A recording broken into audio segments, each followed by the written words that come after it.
이 믿음의 소망과 생명의 일들이 우리 예람교회 안에 차고 넘치길 원합니다. 제가 잠깐 기도하고 하나님 말씀 대언하겠습니다. 참 좋으신 하나님, 믿음으로 예수 그리스도를 붙들고 소망하고 또한 고백함으로 우리 예람교회 믿음의 성도님들 그 믿음의 주인공 되게 하여 주옵소서. 예수님께서 예루살렘에 입성하십니다. 그 길은 생명의 길이었고 소망의 길이었습니다. 그러나 예수님은 십자가에서 죽으셨어야 합니다. 오늘 귀한 이 시간 예수님의 예루살렘 입성이 다시금 우리에게 축복이요 생명이 됨을 알게 하여 주시고 말씀을 통하여 우리 모든 믿음의 성도님들 예수 그리스도 안에서 참 생명과 소망을 누리는 하나님의 거룩한 자 되게 하여 주옵소서. 시작하는 시간이 오니 모든 것 주님께 의탁하오며 살아계신 예수님의 이름으로 간절히 기도합니다. 아멘. 우리 전호자분들이 인사 나누시고 우리 말씀 듣겠습니다. 잘 오셨습니다.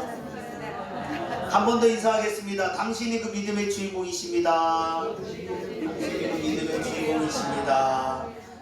그렇습니다. 오늘 이 시간 그 믿음의 주인공, 그 생명의 길 가운데 예람교회 우리 믿음의 성도님들이 끝까지 그 소망의 길 예수 이름으로 승리하는 복의 사람 다 되시길 주의 이름으로 간절히 축원합니다. 저는 오늘 마가복음 11장 1절에서 11절까지의 말씀을 중심으로 예루살렘 입성이라는 제목으로 짧은 시간 예수 그리스도 안에서의 십자가의 소망과 주님과 함께하는 그 은혜의 여정을 우리가 함께 말씀을 통해 살펴보며 우리도 이 믿음의 길을 승리할 수 있는 복된 자의 걸음 되시길 주의 이름으로 간절히 축원합니다. 오늘 본문을 통해서 저는 두 가지를 좀 이야기 나누고 싶습니다. 첫 번째는 1절에서부터 6절까지의 내용을 통해서 예수님 말씀대로만 하면 된다라는 거예요. 오늘 본문의 1절에 이렇게 되어 있습니다. 그들이 예루살렘에 가까이 와서 감람산 벳바게와 베다니에 이르렀을 때에 예수님께서 다시금 감람산에 이르게 됩니다. 그리고 이 베단이라는 지역 또 벳바게라는 지역에 머무르게 되지요. 여러분, 그런데 예수님께서 다시금 놀라운 말씀을 하세요. 그것은 두 명의 제자들을 택하셔서 그들을 맞은편 동네에 가게 하십니다. 2절에 보니까 이렇게 되어 있습니다. 이르시되 너희는 맞은편 마을로 가라. 가서 해야 될 사명이 있는 것 같습니다. 그 뒤에 보니까 이렇게 되어 있습니다. 그리로 들어가면 곧 아직 아무도 타보지 않은 나귀 새끼가 메어 있는 것을 보리니 풀어 끌고 오라. 여러분, 지금 예수님께서는 그 두 명의 제자를 택하셔서 지금 무엇을 말씀하시는 겁니까? 훔쳐오라고 얘기하는 겁니다. 주인에게 가서 이러이러하니 다시금 이 나귀를 끌어가도 되겠습니까? 아니면 값을 지불해야 되겠습니까? 이것을 어떻게 해야 될까요? 물어보고 해결해서 가져오라는 게 아니라 그저 마을 건너편으로 가서 그리고 메어있는 그 나귀 새끼를 그저 끌고 오라라고 말씀하셨다라는 것입니다.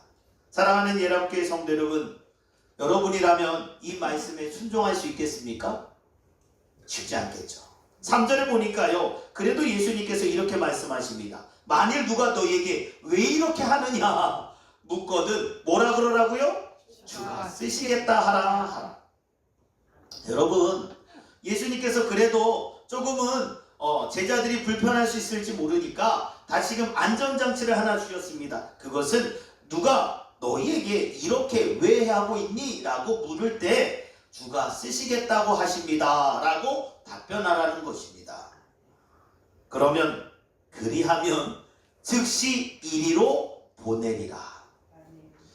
아멘인가요? 자, 사랑하는 예람교회 성도 여러분, 주님이 말씀하시면 될까요? 안 될까요? 됩니다. 정말로요? 네. 여러분, 정말이에요. 쉽지가 않아요. 예수님의 말씀에 따라 사는 거는요, 죄송합니다, 쉬운 길이 아니에요. 오늘 아까 우리 교회학교 예배를 드리는데요, 희서가 한글을 다 읽어요. 깜짝 놀랐어요. 네. 너무 깜짝 놀랐어요. 이 성경 본문을 요한복음 2장 5절 말씀을 했거든요. 그거를요 또박또박 다 읽어요. 그러면서요 요한복음 2장 5절 말씀 아멘까지 딱 똑바로 읽는 거예요. 너무 깜짝 놀랐어요. 주님이 오신 줄 알았어요, 저는.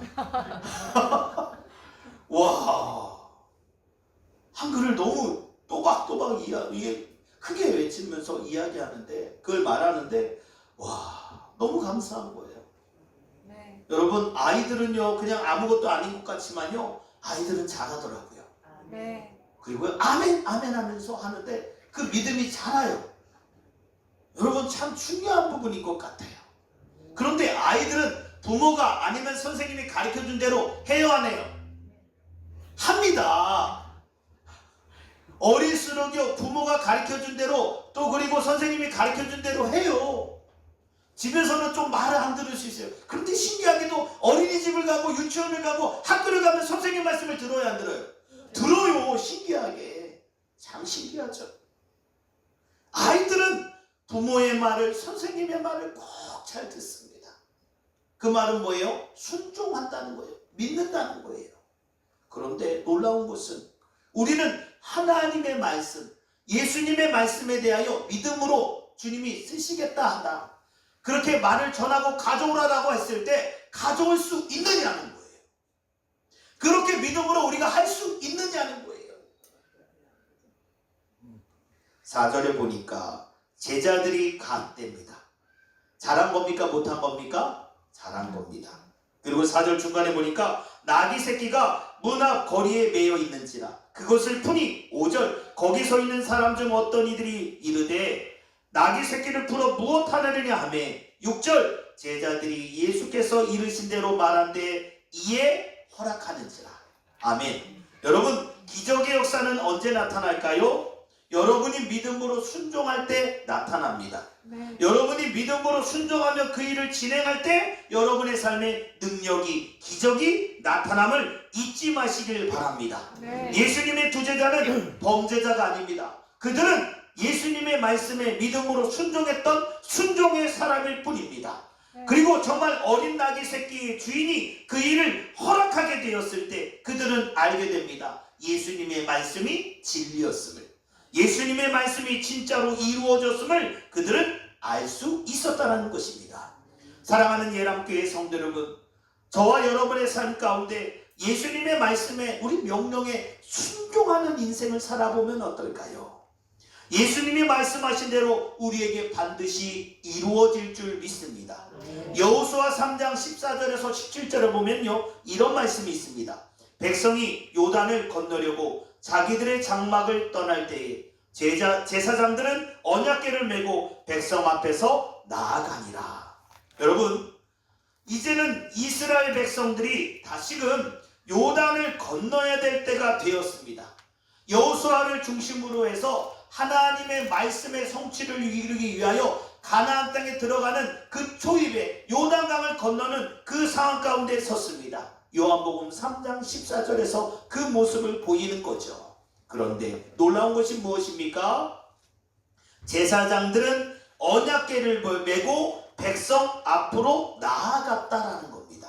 이유가 뭘까요? 하나님이 그렇게 하라고 해서 그래요. 우리 말씀 한번 두 번째 거거든요. 한번 띄워주시겠습니까? 네.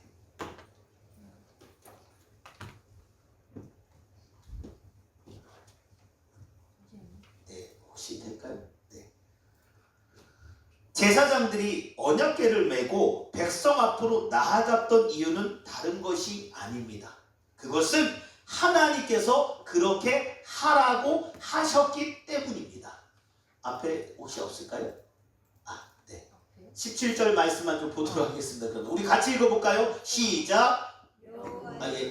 여호와의 언약궤를 맨 제사장들은 요단 가운데 마른 땅에 굳게 섰고 그 모든 백성이 요단을 건너기를 마칠 때까지 모든 이스라엘은 그 마른 땅으로 건너갔더라. 아멘. 자, 17절의 결론의 말씀을 보았지만 제사장들이 언약궤를 메고 요단강에 발을 담그게 됩니다. 15절에 보면요 요단이 곡식 거두는 시기, 즉 물이 가득한 시기였다라는 거예요. 그런데 여기에 궤를 맨 자들이 요단에 이르러 궤를 맨 제사장들의 발이 물가에 잠기게 되었을 때 곧 위로부터 흐르던 물이 그치게 됐대요. 여러분, 이게 뭘 의미하는 겁니까? 아직 발을 담그기 전에는 제사장들이 다시금 언약궤를 메고 그 요단강에 발을 대기 전에는 그 물이 가득했다는 거예요. 그런데 거기에 발을 대게 되었을 때 그 위에서부터 내리던 물이 거두어지게 됐다는 거예요. 여러분 이게 믿어지십니까? 네. 목사님, 에이 그거는 그냥 모세 때 이야기잖아요. 아, 발을 어떻게 담가요? 생각해 보세요. 언약궤를 맸습니다. 그리고 맨 앞에 언약궤를 맨 사람의 맨 앞에 있는 사람의 마음은 어떻겠습니까? 앞에 섰는데도 물에 변화가 없어요. 철렁철렁해요. 요단을 건너야 되는데 철렁철렁해요. 맨 앞에 여러분이 섰다고 생각해 보세요. 그런데 건너래요. 저 진짜 건널까요? 건너래. 하나님께서 건너야 되는데 이제 물이 근데 아직도 철렁철렁한데요? 담가봐. 여러분, 여러분의 발을 정말로 그 요단강에 담그실 수 있겠습니까? 놀라운 것은 그 믿음으로 발을 담그게 되었을 때 기적이 일어났어요. 네. 믿음의 삶은 무엇입니까? 소망의 삶은 무엇입니까? 우리가 그 말씀대로 순종하는 거 아니겠습니까? 요한복음 2장 5절 우리 한번 좀 띄워주시겠습니까? 우리 같이 읽겠습니다. 시작. 그의 어머니가 하인들에게 이르되 너희에게 무슨 말씀을 하시든지 그대로 하라 하니라. 아멘. 여기서 중요한 게 있죠. 마리아가 다시금 그 하인들에게 이야기하는 겁니다. 혼인잔치에 있는 하인들, 바빠서 그 일을 감당하는 하인들을 향하여 이렇게 얘기하는 겁니다. 너희에게 무슨 말씀을 하시든지 그대로 하라는 겁니다. 여러분, 혼인잔치에 가장 바쁜 사람은 다시금 가족들도 아니고 일하는 종들입니다. 필요를 채워야 되고 부족함을 채워야 되고 또 누구보다도 바삐 움직여서 그 혼인잔치가 잘 진행될 수 있도록 손발이 되어서 열심히 뛰어다니는 게 바로 종들의 역할입니다. 그런데 그 흥을 돋궈야 될 포도주가 다 떨어지게 된 것입니다. 이 말은 뭡니까? 생각했던 인원보다 더 많이 오게 된 거죠. 그러면 기쁩니까? 슬픕니까?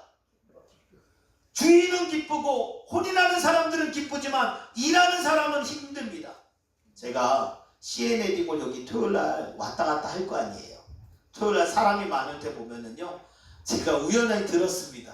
이 주방장인 것 같아요. 흰 옷 입고 이렇게 하고 한 사람 남자 둘이서 여기 오다 보면 그 골목에 우리 이제 신호등 바로 옆에 거기 약간 이렇게 모서리 진 데가 있습니다. 거기 둘이서 담배를 피고 있는 거예요. 저는 이제 건너가려고 그 앞에 딱 섰는데 둘이서 뭐라 하는지 아십니까? 오늘 왜 이렇게 손님이 많어?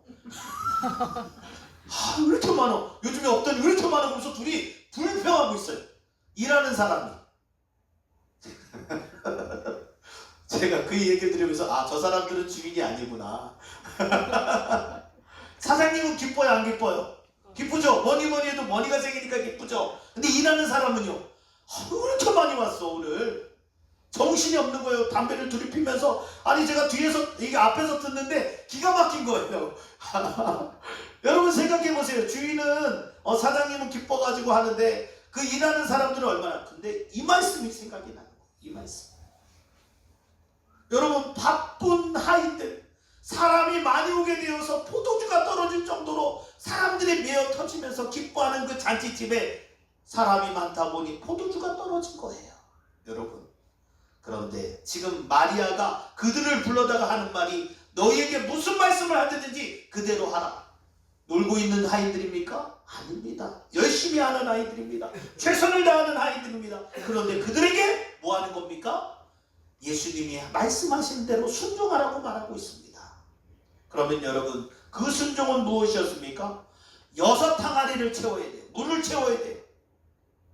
바쁜데 그거 다 채우고 나니까 뭐라는 줄 아십니까? 예수님이 그걸 떠다가 다시금 그 혼인잔치 장에게 갖다 주래요. 여러분, 뜨는 거는 뜰 수 있어요. 힘들지만. 근데 그것을 누구에게요? 주인에게 갖다 준다고요? 이거 뭐예요? 물이잖아요.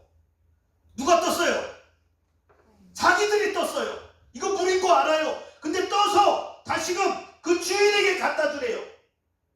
여러분 놀라운 게 뭔지 아세요? 하인들이 했어요. 네. 여러분 생각해 보세요. 주인도 지금 화가 나 있잖아요. 포도주가 없어서 지금 막 흥이 떨어지고 막 분위기가 다운되니까 막 뭔가 중풍주한데, 그때 하인들은 예수님의 말씀대로 그 뜬 물을 가져다가 주인에게 가져다 줍니다. 어떤 역사가 일어났습니까? 이렇게 좋은 포도주를 왜 이제서야 갖고 왔느냐라고 합니다. 이게 무엇일까요? 믿음입니다. 믿음이에요. 네. 예수님의 말씀에 그대로 순종하게 되었을 때 우리의 삶은 물이 아니라 주님의 역사와 기적을 보는 축복의 통로가 됩니다. 창세기 22장 1절에 보면 이런 말씀이 있습니다. 그 일 후에 하나님이 아브라함을 시험하려고 그를 부르시되. 이 창세기 22장의 내용은 무엇입니까? 100세 때 낳은 독자 이삭, 그 아들을 하나님께 번제로 드리라는 얘기입니다. 번제로 드린다는 건 그 아들을 죽이라는 얘기와 똑같습니다. 그런데 아브라함이 어떻게 했는 줄 아십니까? 3절, 아브라함이 아침에 일찍 일어나 나귀의 안장을 지우고 두 종과 그의 아들 이삭을 데리고 번제에 쓸 나무를 쪼개어 가지고 떠나 하나님이 자기에게 일러주신 곳으로 가더니 제3일에 아브라함이 눈을 들어 그곳을 멀리 바라본지라. 3일 길을 걸려서 하나님이 말씀하신 모리아의 한 산에 올라가게 됩니다. 여러분, 이 모든 것을 아브라함은 모르고 진행했습니다. 무엇을요? 하나님이 하라고 하시는 말씀에 그저 순종했습니다. 그런데 하나님의 계획은 무엇이었습니까? 하나님이 아브라함을 시험하는 시간이었습니다. 이 시험은 테스트입니다. 테스트는 뭡니까? 시험을 통과할 자격이 있는지 없는지를 확인하는 게 시험입니다. 저는 우리 예람교회 믿음의 성도님들, 저는 우리가 이 테스트를 승리할 수 있는 믿음의 사람이 되었으면 좋겠습니다. 이 시험에 통과했을 때 창세기 22장 16절에서 18절에 보니까 이런 말씀이 있습니다. 한번 띄워주시겠습니까? 한번 같이 읽겠습니다. 시작. 이르시되 여호와께서 이르시기를 내가 나를 가리켜 맹세하노니 내가 이같이 행하여 내 아들 내 독자도 아끼지 아니하였은즉 내가 내게 큰 복을 주고 내 씨가 크게 번성하며 하늘의 별과 같고 바닷가의 모래와 같게 하리니 내 씨가 그 대적의 성문을 차지하리라. 또 내 씨로 말미암아 천하 만민이 복을 받으리니 이는 내가 나의 말을 준행하였음이니라 하셨다 하니라. 아멘. 자, 여기서 중요한 게 뭡니까? 바로 내가 나의 말을 준행하였기 때문이다. 사랑하는 예람교회 성도 여러분, 여러분의 여정 가운데 많은 일들이 있을 수 있습니다. 어떤 분에게는 지금도 감당 못할 여러 상황으로 인하여 참 너무나 숨쉬는 것조차 고통스러운 분들이 있습니다. 근데 여러분 그거 아십니까? 우리가 말씀의 믿음으로 순종하며 나아갈 때 다른 것이 아닌 하나님의 약속의 말씀, 예수 그리스도 안에서 이 믿음의 길을 가게 되었을 때 그 길을 반드시 하나님이 책임져 주시고 그 길을 인도하실 것입니다. 예수님의 두 제자가 예수님이 예루살렘에 입성하기 전에 마을 건너편으로 가서 어린 나귀 새끼를 끌고 오라 했을 때 예수님의 그 명령과 말씀에 부당하다, 이거는 잘못되었다, 이거는 할 수 없다라고 했다면 그들은 결코 어린 나귀 새끼를 데려올 수 없었을 것입니다. 그러나 그들은 믿음으로 순종하였고 그리고 주님이 말씀하신 대로 주가 쓰시겠다 말씀하였을 때 다시금 그 주인이 아무런 조건 없이 그 어린 나귀 새끼를 보내게 되었다라는 사실입니다. 사랑하는 예람교회 성도 여러분, 여러분의 여정, 여러분의 인생 주님께 한번 믿음으로 순종하며 나아가면 어떨까요? 주님이 주시는 기쁨, 그 생명을 소망하며 지금 나는 할 수 없는 상황이 있지만 믿음으로 그 길을 걷게 되었을 때 저와 여러분의 삶에 그 생명과 소망의 역사가 예수 이름으로 나타나게 될 줄 믿습니다. 예루살렘 입성, 우리가 살펴볼 두 번째 내용입니다. 그것은 7절에서 10절을 통해서 우리가 알 수 있는데, 그것은 예수님은 모든 사람의 환영을 받으며 예루살렘에 입성하셨다라는 것입니다. 여러분, 특별히 오늘 본문에 보니까 다시금 예수님께서 어린 나귀 새끼를 타고 예루살렘에 입성할 때 8절, 많은 사람들은 자기들의 겉옷을, 또 다른 이들은 들에서 팬 나뭇가지를 길에 패며 앞에서 가고 뒤에서 따르는 자들이 소리 지르되 호산나 찬송하리로다, 주의 이름으로 오시는 이여. 10절, 찬송하리로다, 우리 오는 우리 조상 다윗의 나라여, 가장 높은 곳에서 호산나 하더라. 아멘. 여러분, 이 말이 뭡니까? 예수님을 깊이 높이고 찬송하며 환영한 거예요. 호산나 호산나, 하나님께 영광을 외친 겁니다. 즉 예수님께서는 환영받으며 예루살렘에 입성하셨습니다. 그런데 여러분, 그거 아십니까? 모두가 환영했던 그 사람들이 바로 예수님을 십자가에 못 박게 하였다는 사실입니다. 그런데 놀라운 것은 예수님은 이 사람들의 반응, 유대인들의 반응에 요동하지도 흔들리지도 않았다라는 사실입니다. 이것은 예루살렘에 입성할 때뿐만 아니라 사람들에게 환영받을 때뿐만 아니라 십자가에 달리게 되는 그 모든 고난과 수난의 상황 가운데서도 예수님은 그저 묵묵히 자신의 길을 가셨다라는 게 중요합니다. 여러분, 어떠한 상황 속에서도 흔들리지 않고 그 길을 끝까지 갈 수 있었을까? 예수님이 대단해서가 아닙니다. 그 이유는 예수님은 자신의 존재 이유를 분명히 알고 있었기 때문에 이것이 가능했던 것입니다.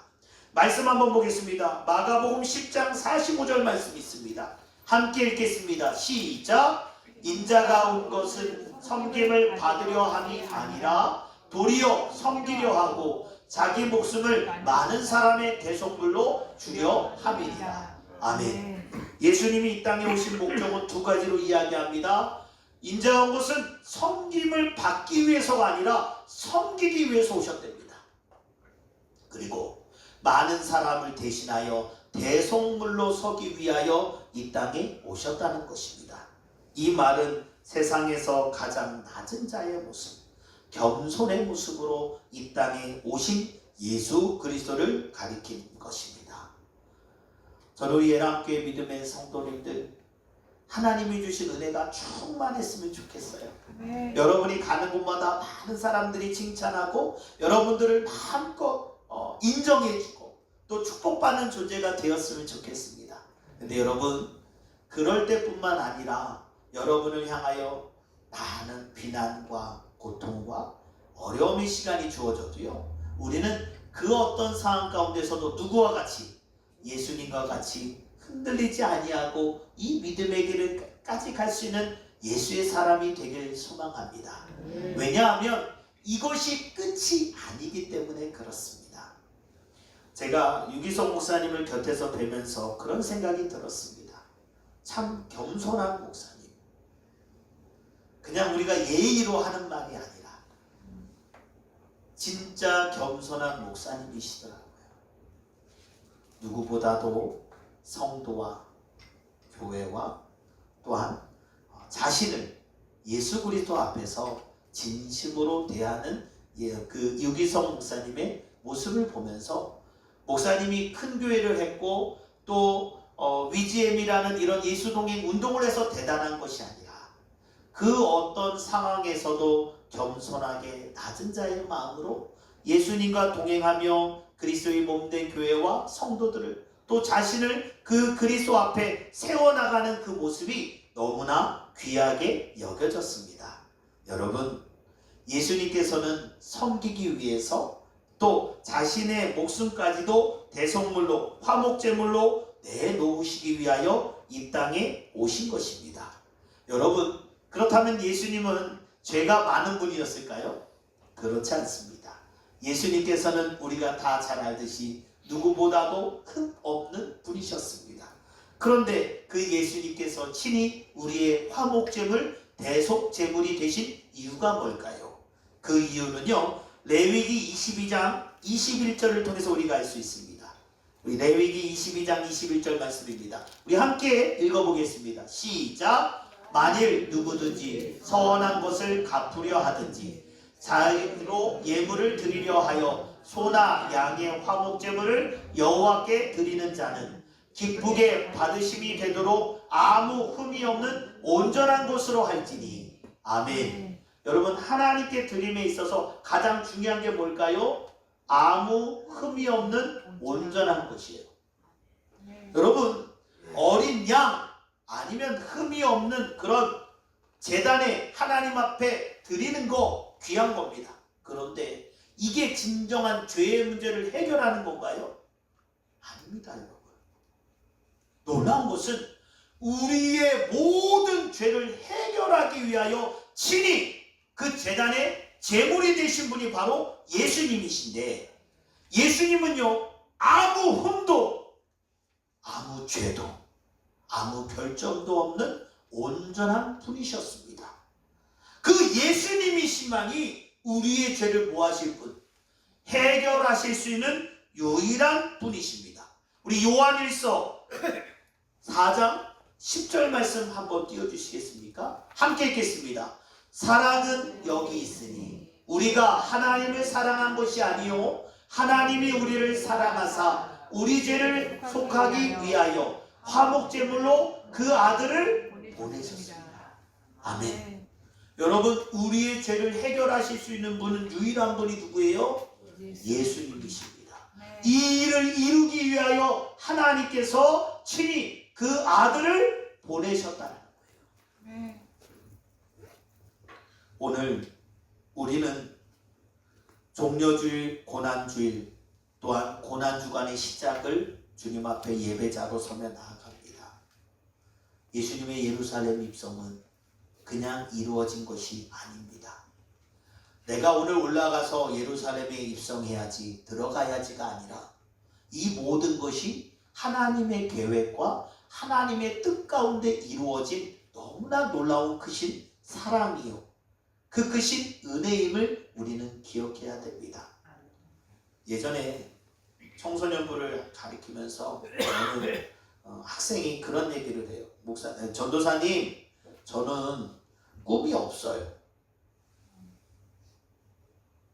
왜 꿈이 없나? 왜 꿈이 없어요? 꿈을 가져야죠. 뭘 좋아해요? 뭘 잘할 수 있어요? 또 기도하면서 하나님께 물어야죠. 그런데 그 아이가 하는 말이, 학생이 하는 말이, 전도사님, 저는 꿈을 가질 필요가 없어요. 왜냐하면 부모님도 나를 포기했고 할머니도 이제 연세가 많아서 나는 더 이상 나에게 미래라는 것은 중요하지 않은 것 같아요. 할머니도 화가 나면 나한테 그래요. 저 빌어먹을로.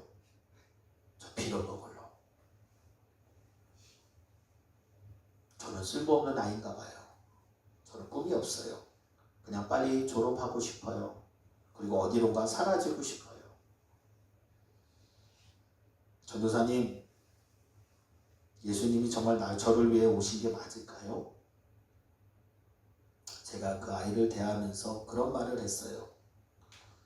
하나님은 우리를 사랑해서 그 아들을 이 땅에 보내셨고 우리의 죄를 대속하기 위하여 우리를 위하여 십자가를 지신 분이야. 그러니까 그 학생이 뭐라냐면, 아니 이거 저도 알아요. 주일학교 때부터 맨날 들었어요. 저 알고 있어요. 그래서 제가 그랬죠. 그래? 그러면 이제 그렇게 살아가면 되는데, 그 예수님과 함께 살면 되는데, 그때 이 아이가 뭐랬냐면, 그 예수님은 나와 너무 상관이 없는 것 같아요. 사랑하는 예람교회 성도 여러분, 이 아이가 나중에는요 신학을 가게 됐어요. 조성민 목사 얘기가 아닙니다. 하도 조성민 목사 얘기해서 그러는데, 이 아이는 조성민 목사는 아니고요, 다른 아이인데 지금 이제 사역 잘하고 있습니다. 나중에 이제 목사 안수 내년에 받는 것 같아요. 수련부까지 다 끝냈고. 근데 이 아이가 그때 했던 말이 잊혀지지가 않아요. 하나님은 나는 상관이 없는 것 같다는 거. 근데요, 이게 실제가 되니까 인생이 달라졌어요. 정말로 예수님이 여러분의 인생의 실제가 되시길 바랍니다. 아멘. 예수님이 여러분의 인생의 실제가 되면 여러분의 인생은 달라져요. 예수님이 여러분의 인생의 실제가 되어 여러분의 삶을 주관하시고 여러분과 함께 하심이 믿어진다면 저와 여러분의 삶은 분명히 하나님이 원하시는 생명의 길, 주님이 원하시는 기쁨의 길로 우리는 함께 서게 되는 줄 믿습니다. 예수님이 이 땅에 오심과 그가 다시금 십자가에 서는 그 모든 과정, 예루살렘에 입성하는 모든 그 시간은 그저 우연히 되어진 시간이 아니라 하나님의 크신 계획과 소망 가운데 이루어진 은혜의 시간임을 우리가 믿으면 오늘 저와 여러분의 여정 가운데 힘들고 어려운 시간이 주어질지라도 그 십자가의 사랑을 소망하고 우리가 기쁨으로 누리게 된다면 저와 여러분의 여정 가운데 주님의 영광, 생명의 일들이 예수 이름으로 증거되고 나타나게 될 줄 믿습니다. 이 시간 우리